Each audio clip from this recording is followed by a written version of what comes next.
This morning with retired Brigadier General and Democratic candidate for Congress, Sean Harris, political commentator and Republican Georgia Election Board member Janelle King, and political analyst and author Charles Blow. Welcome to you all. He walked into this saying, if I don't get this ceasefire deal, there will be very severe consequences. He didn't get a ceasefire, and he's like, oh, no, we'll push that to 2 weeks down the road. That 2 weeks to nowhere that rarely ends with an announcement or a decision when he puts 2 weeks on it. Well, I happen to think that a peace deal is better than a ceasefire because a peace deal means a ceasefire, right? When you have peace, then we don't have war. The fact of the matter is, I do think that President Trump is operating in the art of the deal. He is negotiating, and I think he knew going into this that there was going to be some adjustments. I mean, you can't predict the future. However, you can assess it, and I do think that what he was assessing was whether or not he would have a good conversation with President Putin. I do think that the biggest thing that came out of this is that they started the conversation, and that's more than what we can say for the last previous president, and I do think that that will lead to some positive gains. Charles, it sounds like the three-dimensional chess description that the president's supporters have described for years, that he knows exactly what he's doing here. Well, that's the kind of artifice you have to put on it when things are falling apart, and it makes no sense, right? So this makes no sense for us in the U.S.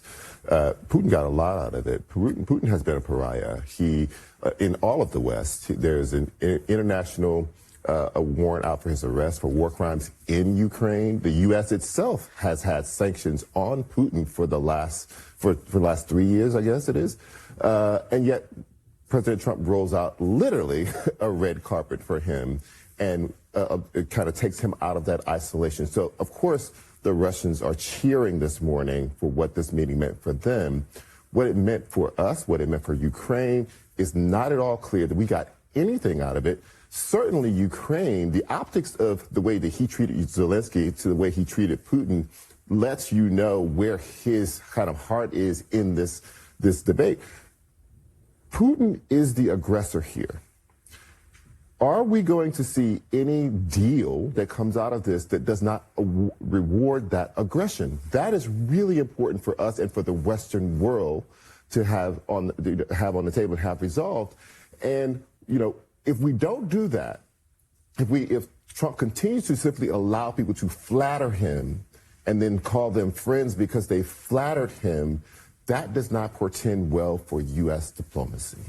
If I can add, you know, just to be clear, we are not at war with Russia and we are not at war with Ukraine. We are the mediator in the room. So showing diplomacy and being able to have a discussion with both parties is a positive thing. The comment about rolling out the red carpet, we didn't just roll out the red carpet. We also flew a B-2 over his head. We made sure Russia understood that we are the power structure and there's no other country in this world that can sit down between these two countries and serve as a mediator. And I think that shows strength. It is wrong to suggest that we are some sort of bystander or trying to middleman only. We are part of the West. We're part of NATO.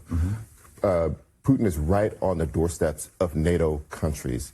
And if we do not hold the ground in Ukraine, not just because they are democracy and should not have been invaded by this man and by this country in the first place, but because they're right on the doorsteps of the West, of NATO, in which case, if any of them are attacked, we must respond. And so it is in our interest, it is in the West's interest, it is in the world's interest that this not be allowed to happen, because there's nothing that says that Putin will stop with Ukraine. My last point very quickly is that, you know, to be clear, Ukraine, and we made it very clear that Ukraine is not going to be a part of NATO. We do not support Ukraine becoming a part of NATO. So to pretend or act as if we should lean more in that direction kind of sends the message that we support them being a part of NATO.